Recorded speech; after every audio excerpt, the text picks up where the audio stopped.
Ella and Mary. Put your hand over your heart. Say a blessing for yourself.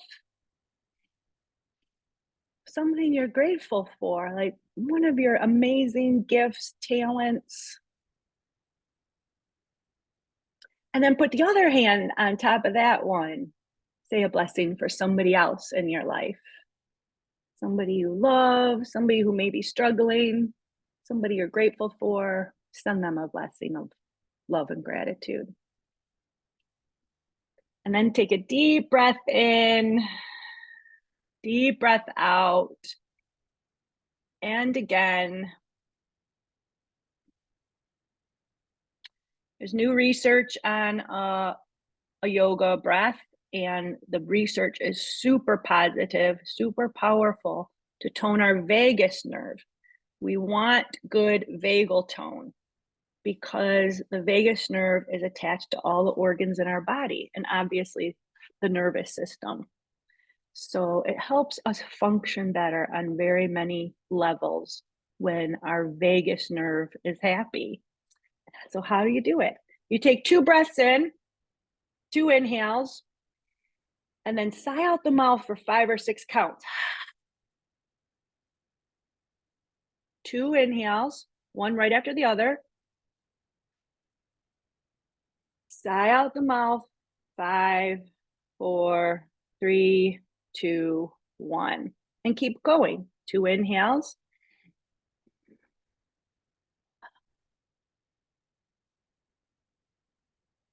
Let's do about 5 or 6 more, your speed, while I move to my chair, my other chair.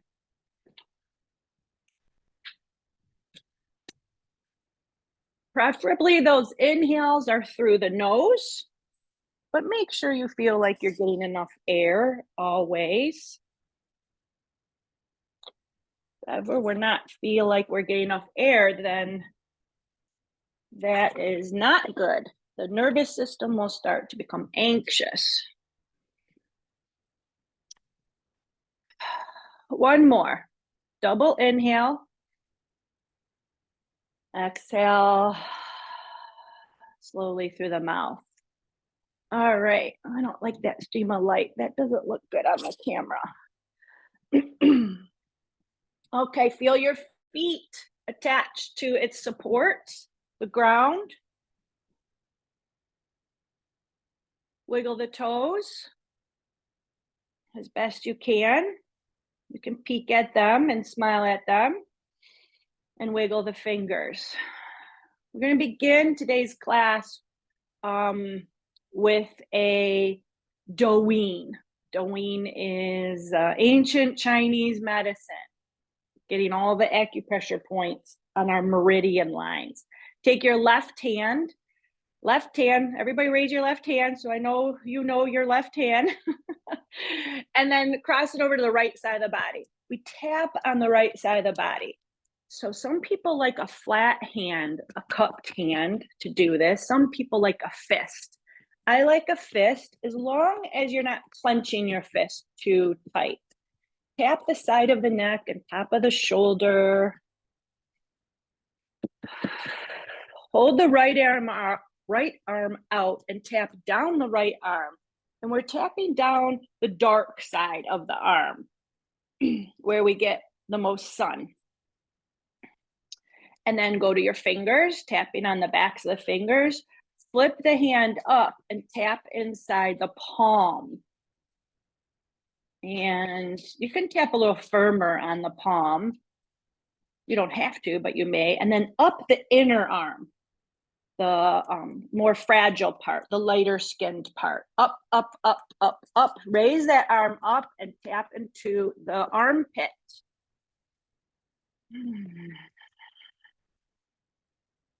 Leave that arm up to help the lymphatic fluids drain as we go across the low ribs, right under the breasts, back and forth, tapping along the low ribs.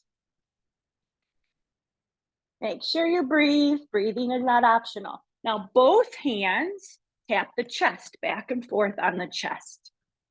like we're King Kong or Tarzan. This is a great opportunity to hum. Feel and hear the vibration. And now release the left arm down and cross the right hand over. Right hand tapping left side. Right hand tapping left side. Neck, top of shoulder, and then down the dark part of the left arm. Down, down, down we go to the fingers.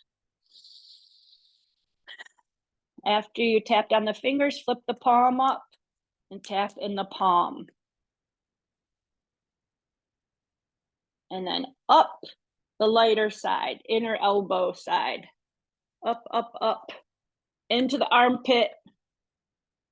Raising the hand to help drain. Ladies and men, but ladies, if you're a bra wearing lady, especially the underwire bras, number one, get rid of the underwires. Number two, do this when you take your bra off. Go down and across. Keep that arm up, across the low ribs.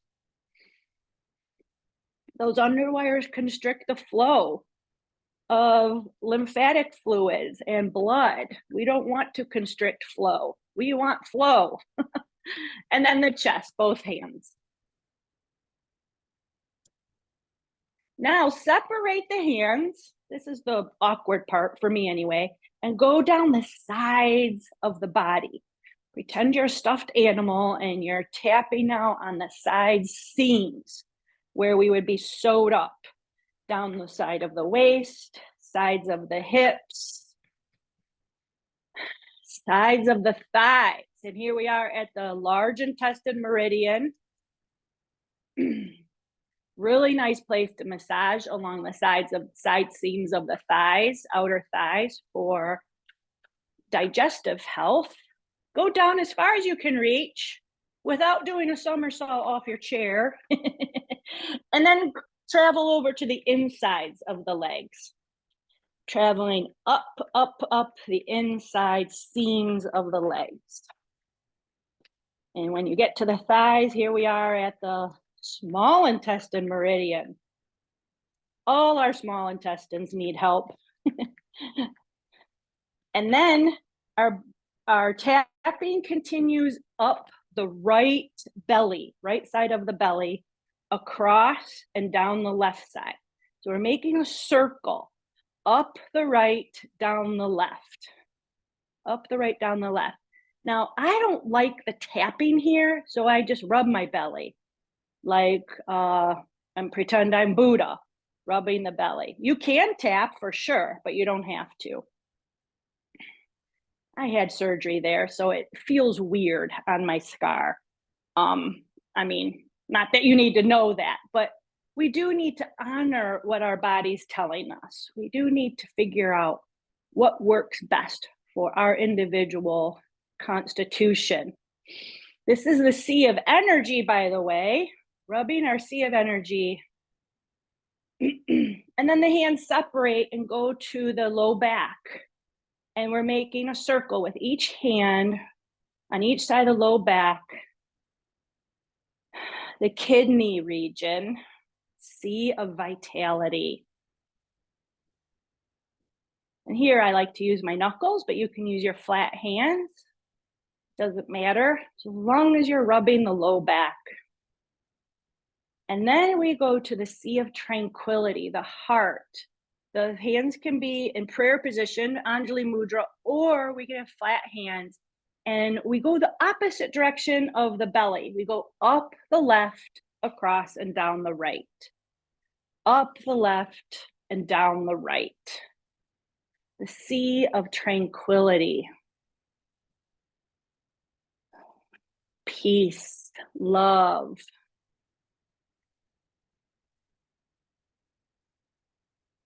Beautiful. That's called Doin, D-O space I-N, and there's a little, like a little apostrophe over the I, Doin.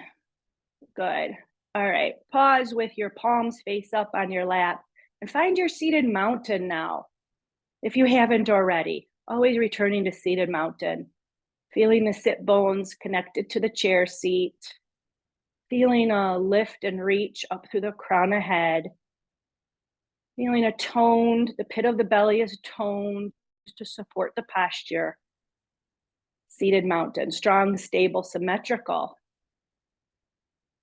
Moving on into a sun breath. Inhale to reach up. If it hurts your shoulders, reach outside to the sides. Keep your hands lower. Exhale, palms together into Anjali Mudra. Inhale, reaching out or up. Exhale, press palms together. 3 more, your time. I'm so happy you all came to yoga today.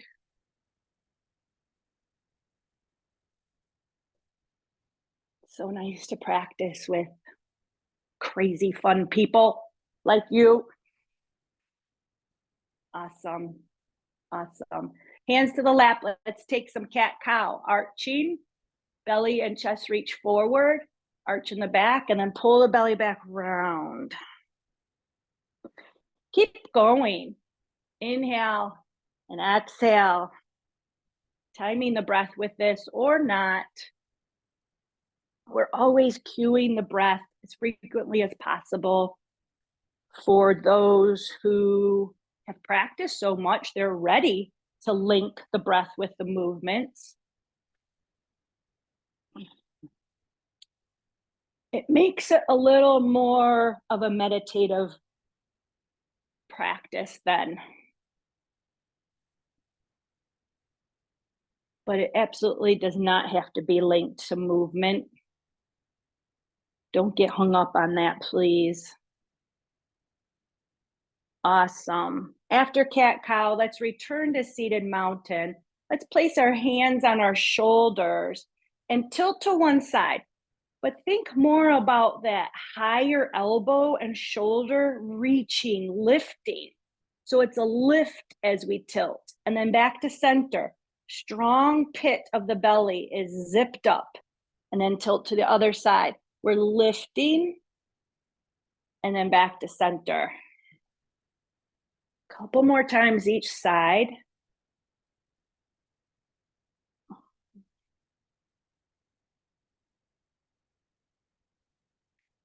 And then hands to the lap. Pause. Find your tall, long, stable spine and mountain posture. Let's work dynamically with the arms. This is an option to continue. The second way we can do it is inhale to reach up and exhale, separate the hands and reach over. Down to the feet, tone the belly. Inhale to reach up. Exhale, reach over. Half moon, Ardha Chandrasana. So good to stretch our side waist, our side ribs, our intercostal muscles between the ribs. This is the bad news. Start to harden in our late 20s. Like, what's up with that? It's so young. However, the good news is movement, yoga, deep breathing stretches and keeps our intercostal muscles soft and more soft and pliable. So yay for you for coming to yoga to stretch and practice and breathe deeply. We got this. We got this. All right. Pause with arms up. Let's take goalpost arms. If this bothers your shoulder, hands on hips, squeeze the elbows back. Breathe. Tone the pit of the belly. Zip it up and in like you're putting on a tight pair of jeans. Breathe. And then arms forward. So if they're on your hips, elbows forward, elbows back. If your goalpost arms, elbows back, and then squeeze together. Inhale to open. Exhale, squeeze. I am thinking and inviting you to think about the muscles between your shoulder blades, the upper back muscles. that are squeezing together when your elbows travel back. And then when our elbows are traveling forward, we're stretching them, relaxing them a little more, for the lack of a better term. Good. Shake it out. Shimmy, shake. Whew. Okay. We flex the spine forward and back, side to side. Let's hula hoop the rib cage. Pretend your ribs are stirring a big pot. It's October. Our ribs are stirring the big pot of the witch's brew.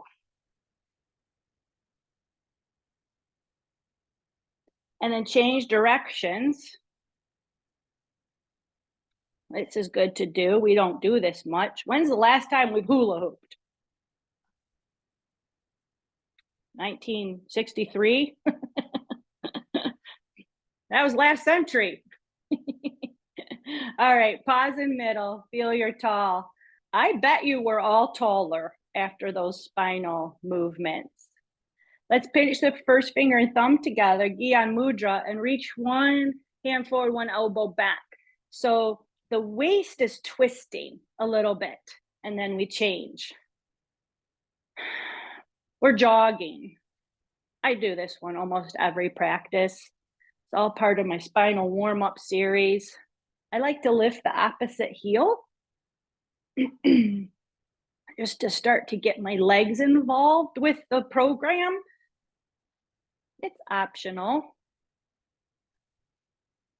Whatever you're doing, keep a tall lift in the spine. We're still reaching up through crown. The belly is toned.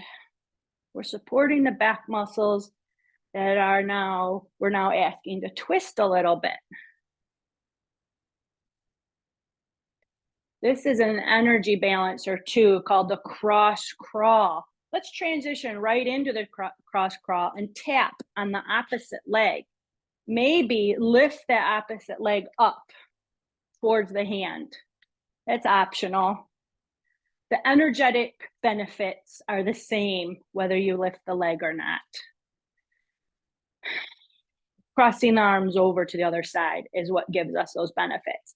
We can add more movement to the leg if you wish, and pretend we're tapping the opposite baby toe with a magic wand that we're holding. Please stay seated tall. Don't round over to try to touch the toes. If you want sexy legs like Ed, kick the can and wear shorts all winter. All right, pause. A lot of energy movement going on. Maybe you can feel that. Place the left hand on the right leg and hold the chair seat with the right hand, somewhere behind you down low. Find your tall posture. We start from the bottom when we twist, a deeper twist. The low belly twist to the right. If your left hand is on your right leg, the belly twist to the right, and then the ribs, then the shoulders, and then the gaze. Stretching the eyeballs, eyes, those strong eye muscles. How far? What can you see behind you? Breathe and empty that exhale. Actually, let's do that breath we learned today or that we practiced today. Maybe it's not new to you. 2 inhales. Exhale a sigh. Do that 2 more times.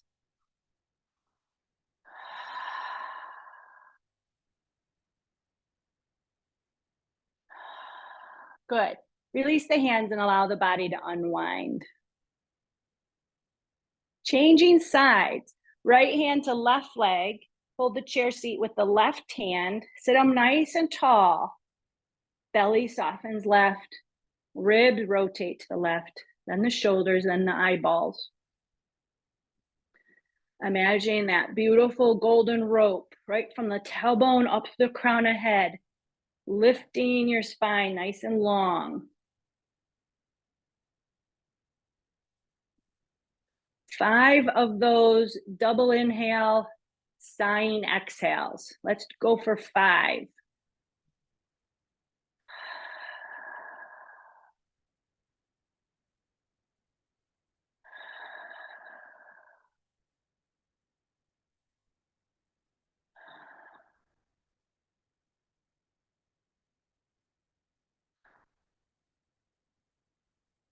Completing that last one, there's no rush getting there. But after you finish that last one, allow the hands to loosen up and the body to unwind. Let's do a couple cat-cow. After that deeper twist, arching and rounding the spine.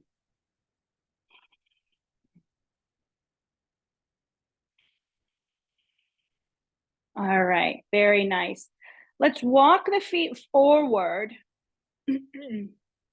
How far forward they go will be up to your posture and how grounded you feel. Another word in this instance would be connected to whatever your feet are on, and safe. So a good connection. Walking your feet out. We're gonna do a little bit of boat pose and the Pilates 100. So if your legs are straight, the feet can be flat, or the backs of the heels are just grounded. If your knees are bent somewhat, keep all the foot grounded. Sit up nice and tall and hinge back. So obviously, if you're hitting the back of the chair, you may need to walk your hips forward a couple more inches, your sit bones forward. So let's practice that hinging. Sit up straight and then hinge back. So it's like the upper half of the body is as stiff as a board. Stiff as a board. We're not rounding, we're not arching. It's the same posture, just on a different angle. Reach your arms out like mummy arms. Stay leaning back. Lift the chest, tone the belly. Squeeze that belly in and up. Enough that you can keep a nice, slow, smooth breath. We're not clenching so much, it affects our breath. Here's a good place to stay. Now there's a few things we can play with. We can start pulsing the arms, keeping that chest lifted and the belly toned. And as we pulse the arms, we can maybe lift a leg, toes up. As long as you feel safe and stable and it doesn't affect the posture, keep the leg up. As soon as the posture is affected or your safety feels, less safe, put the foot down, please, please, please. And if you tried one foot, try the other. Maybe it's just making it straighter with the toes up, less of the foot grounded.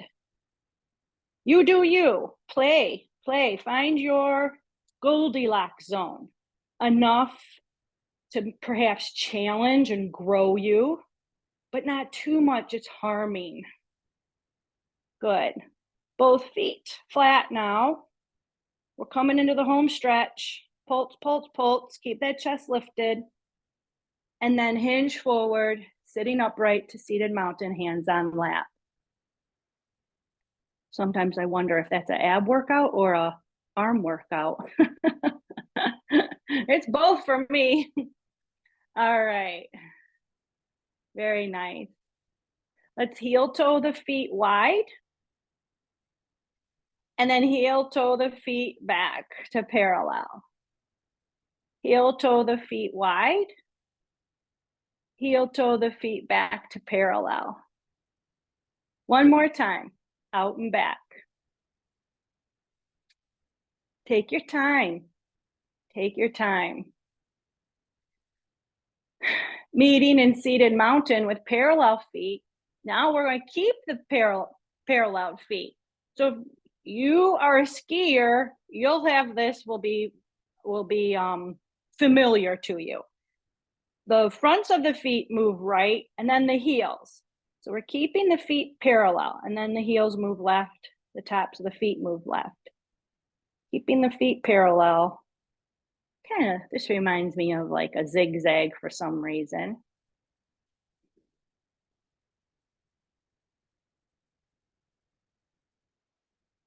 There's so many benefits to the yoga practice for so many reasons.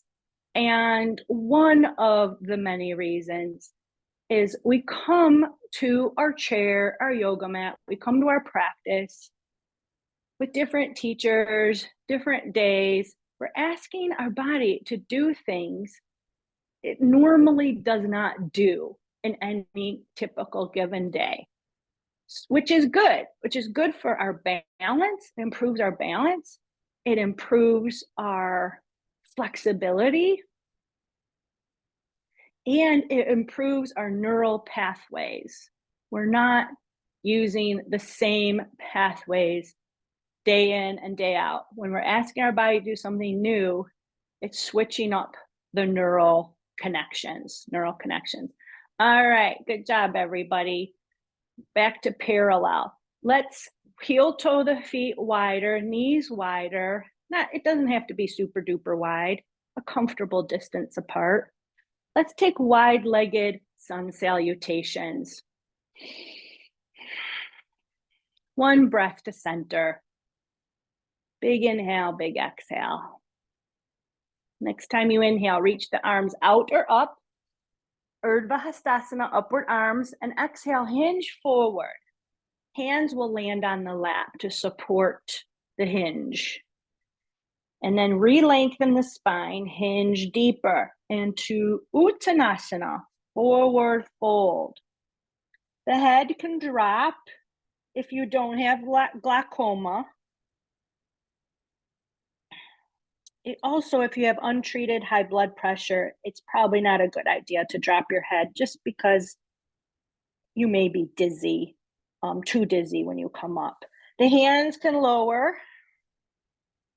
We're holding wide-legged Uttanasana a little longer to feel a nice lengthening in the back muscles, thanks to gravity and the weight of our shoulders and our head. Good. Massage the legs with your hands on the way up. Push into the thighs, come up halfway where we paused on our way down. Tone the belly. Roll the shoulders back, squeeze them back, and then hands up in front of the shoulders. Wide-legged cobra. Now lift the heels, breathe.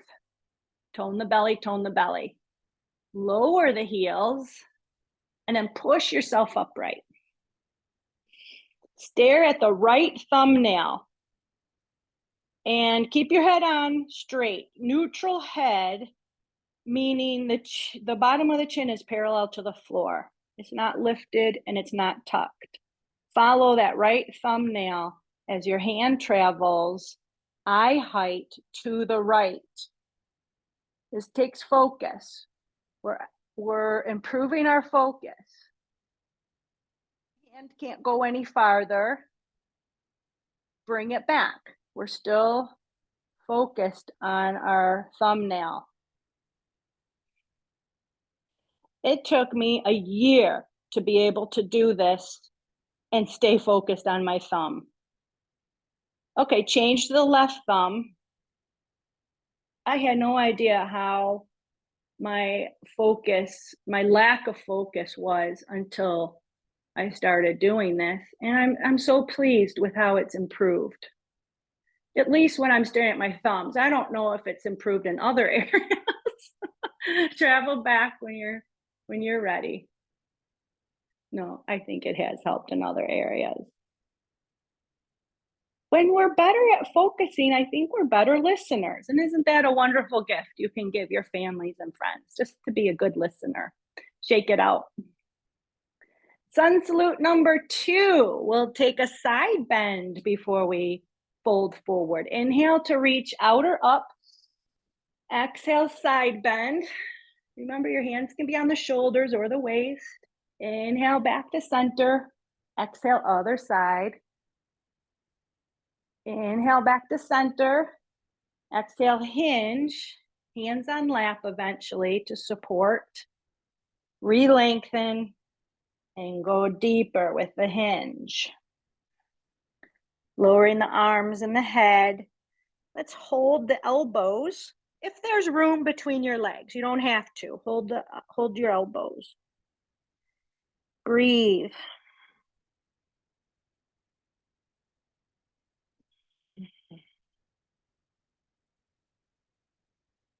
Release the elbows, arms dangle, pull the belly in. Come up a different way this time. We're skipping cobra. Pull the belly in and roll up. The back is rounding now. Pull the belly in and we're stacking one vertebrae at a time over the hips. The head and the shoulders will stack last. It should feel good. If it does not feel good, especially if it causes pain, hinge upright. Hinge. All right. Let's pause in wide-legged seated mountain and let that soak in.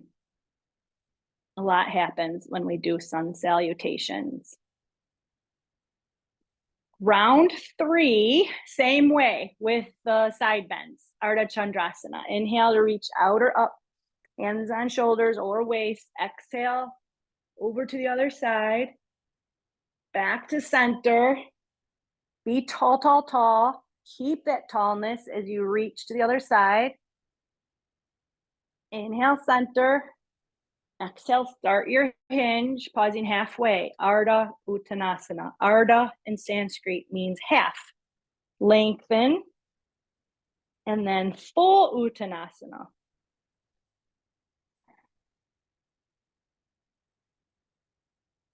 Okay. Lift one heel. Imagine it. Lift one heel. Set it down. Lift the other heel. Is one more cooperative than the other? Let's do it again.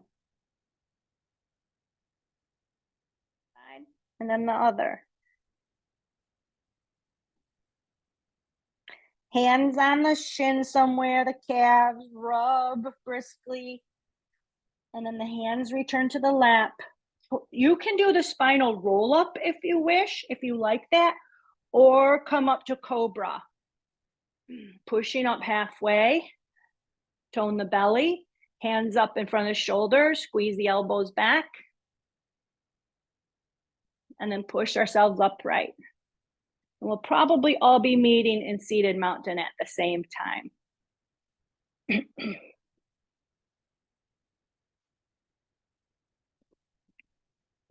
All right, let's circle one ankle. The leg can be lifted or setting down, whatever works for your legs. Go nice and slow. Draw a circle with that big toe. And then point and flex, point and flex. We are going to do some natural movement thingamajiggies in a moment. And then set that foot down. Circle the other one. Draw a circle with that big toe. Nice and slow. Change directions.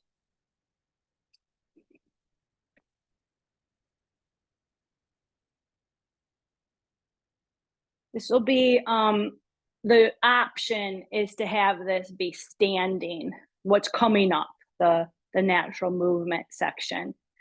And then put that foot back down. Okay. I wanted to do one more thing before we got into natural movement, something to warm up our hip joint a little more. Straighten the right leg, toes are up. From the hip joint, windshield wiper the leg out and then in. We're externally rotating it and internally rotating it. So the foot looks like a windshield wiper, but the it's not coming from the ankle joint, it's coming from the hip joint. The knee and the ankle are stiff.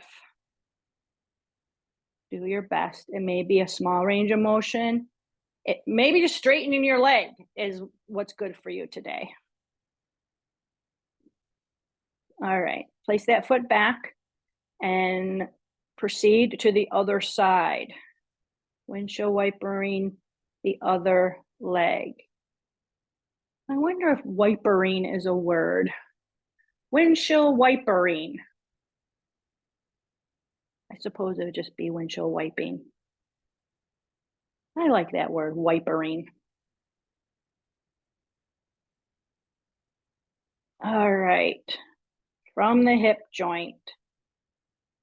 We want our hip joints to be happy. Oh boy, yes we do.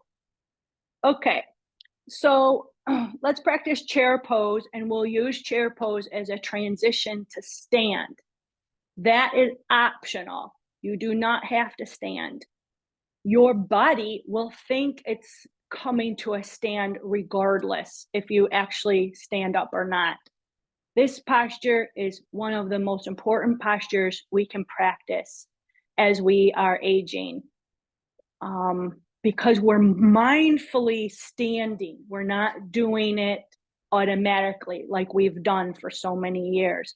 That mindfulness component keeps us safe, strong, and balanced. So walk your feet in and out and wider. Toes are pointing out, and you're finding the distance in proximity to you and the distance apart where you feel the most power when you push down. Feel the most power pushing down. You feel more of a lift up on the chair when you push down. And please only push down for a half a second or so and then relax. We're pushing against something solid, which is strengthening our muscles and allowing us to feel that lift. So after we've done that a few times and found our strong spot, reach the arms out. And I love the kitchen counter for this because obviously the kitchen counter is stable. Practice this in your kitchen anytime you wish. A second chair is nice too in front of you, as long as there's no wheels on it. And especially if it's against a wall, so we know it won't slide, or the feet are on the mat. Push down, and maybe you push down so much, the butt comes off the chair. And you can hover, you can practice hovering. We're recruiting both sides of the body to ask it to stand, whether you are coming to a stand or not. Usually, when we're not thinking about it, we're recruiting only the strong side, the more coordinated side of our body to stand. For me, it's my right. So I put my right arm hand down. I tilt to the right. Now my back is all torquing. I got too much weight on my shoulder. I got too much weight on my knee. I'm not lined up, standing like this. What is it doing to my body day in and day out, over and over again? Not good, not good things. So if I practice standing symmetrically or recruiting the muscles to think they're going to stand symmetrically, the body is happier in the long run. All right, commercial break for, that's called chair pose. I think it should be called sit to stand pose. If you are seated, stay in your chair. You don't need a second chair. You'll be doing these postures the same. If you're standing, make sure the chair is in front of you and it's stable. A great option if you have a wall is to be standing with your back to the wall and the chair in front of you. Okay, so take a minute if you need to adjust that. While I'm standing, I'll demonstrate the people that are standing. It'll be very similar to those in the chair. Lift the right arm and cross it over the body. And it's as if you're reaching for a wall to the left, whether it's there or not. And then bring it back to the chair. And then do the other side. Lift the left and reach as far off to the side, and then bring it back. Now, the first time we did it, we reached, my hand was about shoulder height. Change where you're reaching. Reach down low or reach up high, and then return to back. Like we have to reach things a little lower than our shoulder, a little higher than our head, like, and so on and so forth. Always come back to middle, always come back with both hands on the chair and take a pause. In the chair, it's the same thing, except our hand does not have to be holding the chair. Our hand can be on our lap. We sweep the left hand over and reach, and then bring it back to the lap. And then the right hand over, reach to the side and bring it back. And then switch it up, maybe higher this time, off to the side, but a little higher.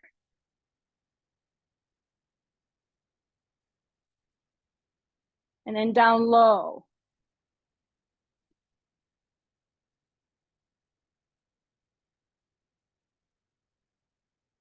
This makes me hot. I need my shorts on, Ed. All right, that's enough for that. What I'd like you to do, whether you're standing or seated, is just notice your shoulders and your upper back.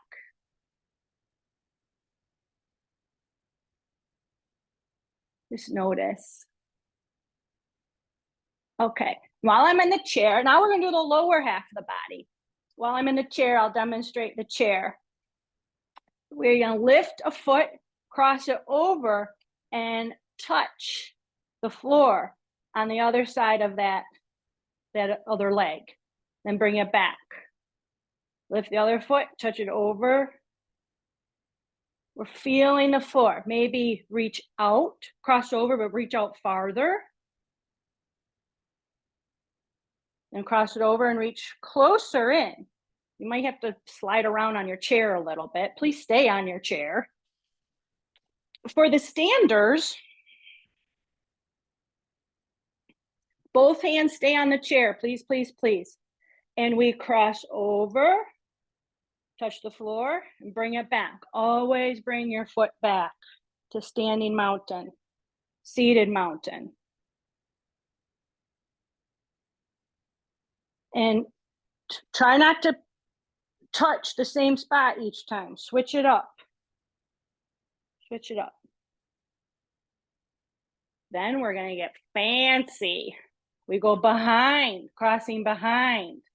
I'm going to ask you, whether you're seated or standing, stare at something in front of you that's not moving. It's called, or that soft gaze is called a drishti. We used the drishti on our thumbnail earlier for focus. Does this remind anybody of ballet class? I find the crossing behind much trickier. Good stuff for our balance, everybody. Be a believer. Be a believer. Every day in every way, we're getting better and better, folks. Whew, that makes me hot too. All right. If you're standing, please go to the floor if you wish, or go to your chair. We're gonna take a couple seated postures. If you have two chairs, it's just like the floor. I would love for you to have two chairs when you come to this class. If you have two chairs, put one leg up on the chair. If you have one chair that you're sitting on, put one leg out straight. If you're on the floor, use your chairs to help you down. Put one leg out straight. You're sitting on your bum. That other leg is bent and open. The sole of the foot's inside. So there's lots of ways this posture will look. This is called Janusirsasana. One leg is straighter, one leg is bent with the foot inside. So on one chair, it looks like this. We're on the outer edge of left foot, right leg is straight, and the left knee is dropping open and down. If you have two chairs, the right leg is straight, the left foot is on the chair, but it's the outer left foot and the knees dropping down. Isn't yoga great? We can do it on so many different planes and adaptations. If you have a strap is nice around the bottom of the right foot. If you don't worry. Sit up nice and tall. Reach the arms out or up if it doesn't hurt your shoulder. Hinge forward. Breathe. The hinge will stop where your hips want you to with a flat back. And then the arms lower and hold the leg wherever they reach. Reach the spine long in this hinge. And then look down at the knee. The knee is our drishti, our gazing point. Breathe. Okay, listen carefully. Put the left hand on the waist, left hand on left waist. Roll the left shoulder back. Roll it back, and you'll notice the torso will begin to twist to the left a little. Put the right hand inside the right leg. I like my palm pressing into the leg. And that hand can help twist a little more. Breathe, reach up through crown. We're getting fancy here. Breathe. This is called Pavriti Janusirsasana. That means fancy stuff in Sanskrit. No, just kidding. It means twisted head to knee pose. All right, untwist. So the body's facing the leg again, and then unhinge, sitting up tall. The transition pose, we bend the right knee and allow that to open. So if you're on the floor, you'll be in the same shape. Soles of feet touching, both knees dropping out. If you have one chair, your feet are just lower, that's all, and knees are dropping out. You can elevate the feet on blocks if you have blocks, or a footstool is nice. And a strap is nice too. For those of you who have a strap, wonderful to put around both feet, because then we can, if the hips allow, we can gently pull the feet closer using the strap. It's less of a challenge, I feel. So we hold Baddha Konasana for several breaths. This is a therapeutic pose. It's a restorative pose.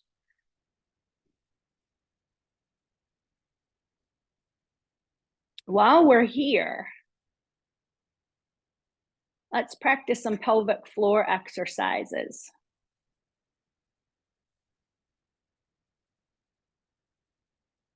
So the pelvic floor can be described as our bathroom muscles.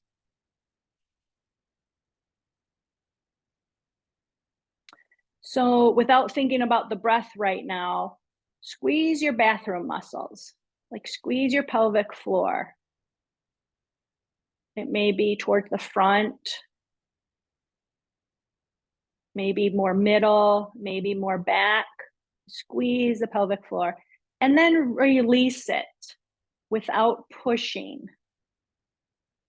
Please don't push the pelvic floor down. Just allow it to release and relax.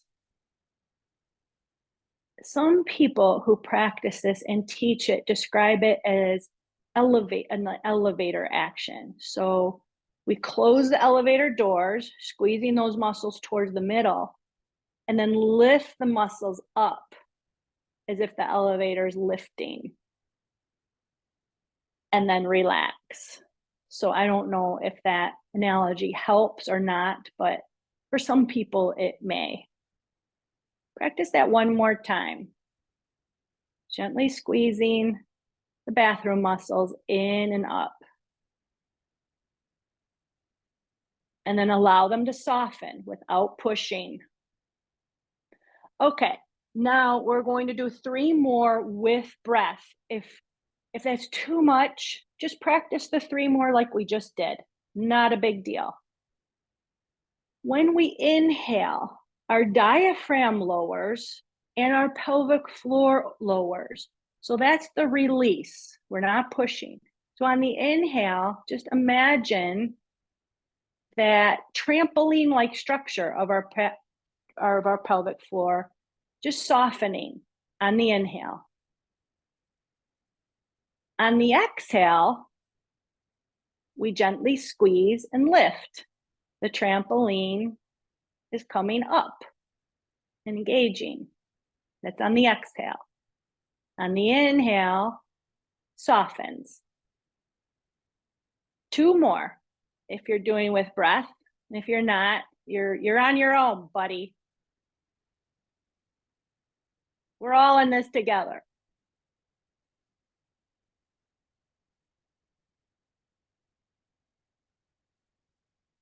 If there's very little awareness or no awareness with this, please be kind to yourself, be patient, keep practicing.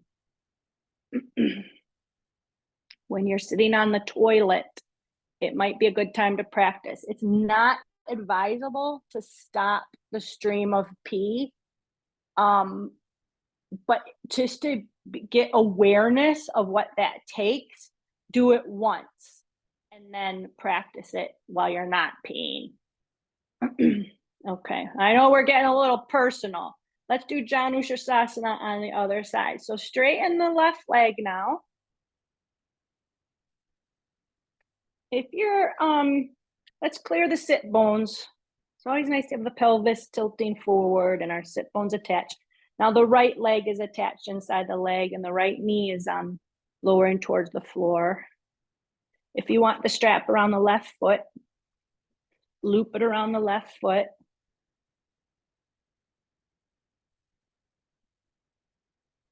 Toes are up, heel is reaching out.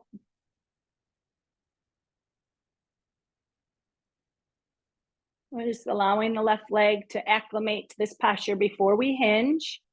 And then we start to hinge, a little or a lot.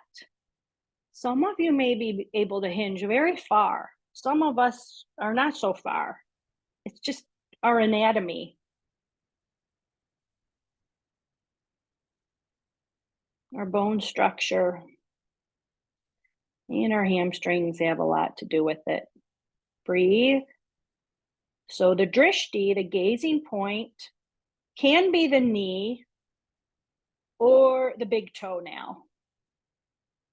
First side I said knee, but it can be the big toenail too.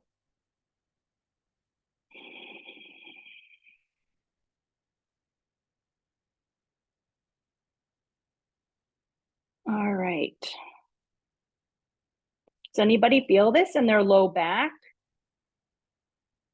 This can be felt in the low back too. This is a nice posture for our kidney, our sea of vitality. All right, starting into the twisted portion, put your right hand on your hip, roll that shoulder back, roll back, and the twist has begun.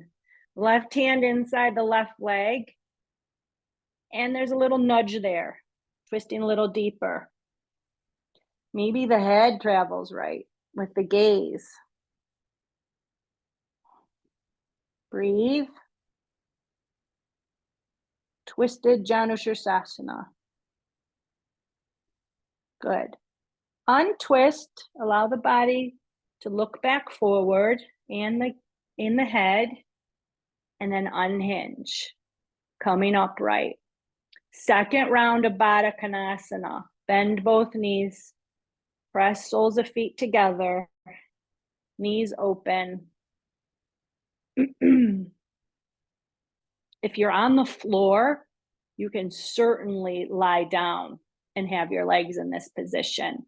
My advice is to close the knees and have your feet flat on the floor, lower your upper body down, and then reopen the knees, soles of feet together.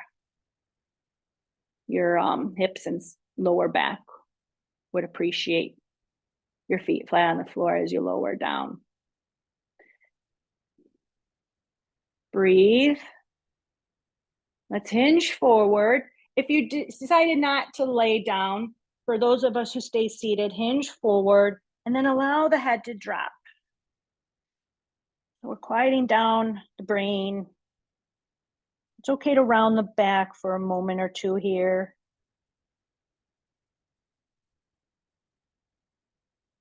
If you have one chair and your feet are on the floor, this may be a little awkward. So find your Goldilocks zone. It may not be all the way folded forward. It just may be part way. Maybe the head just drops and the shoulders roll forward for a moment.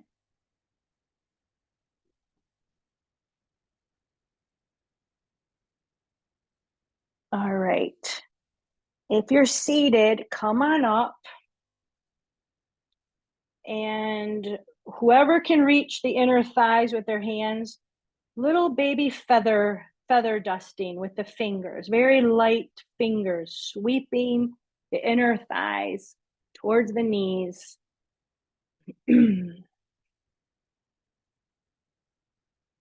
then hands go to the outsides of the knees, pushing the knees together to close the knees, straighten the legs in front of you. If you're sitting on one chair, please sit back in your chair and allow the knees to separate, the feet to separate a comfortable distance apart, just a relaxed lower body.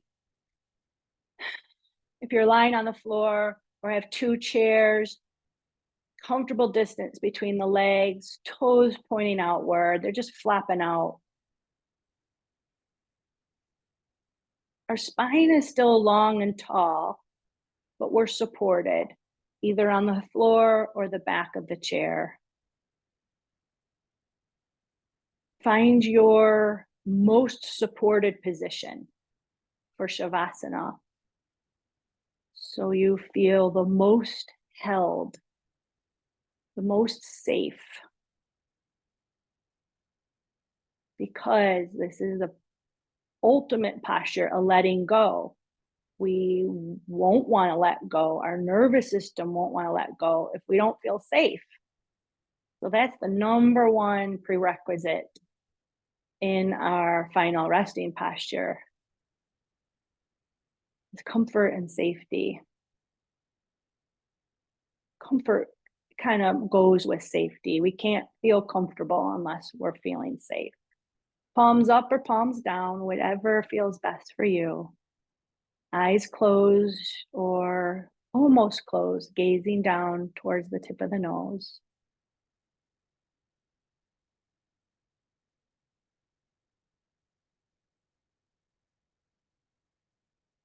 We will finish with a mantra meditation to help quiet the mind while our body is quiet. The mantra I suggest for today, if you have your own, please use it, is Sat Nam, S-A-T, Sat, N-A-M, Nam. A whispering thought in your head, Sat Nam,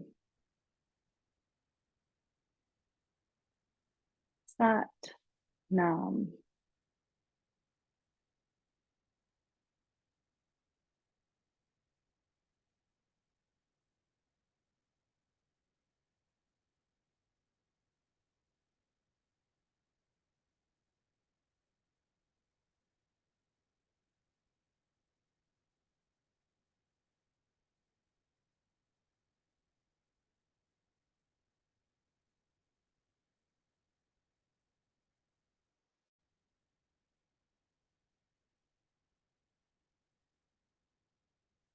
You can continue this as long as you like, coming out of Shavasana, coming out of the mantra meditation whenever you wish.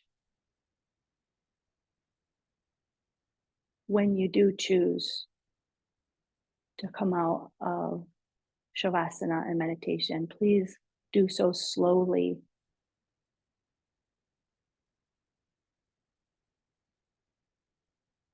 Feeling, noticing the breath first. Little movements in the fingers and toes.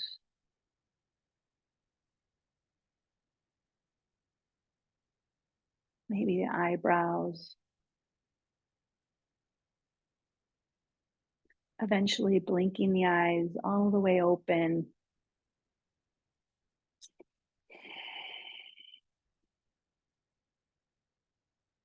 Feet on the floor by bending the knees. Regrounding. Reconnecting to Mother Earth. Palms together at the chest. Lifting the chest to the thumbs. Bowing the head to the hands.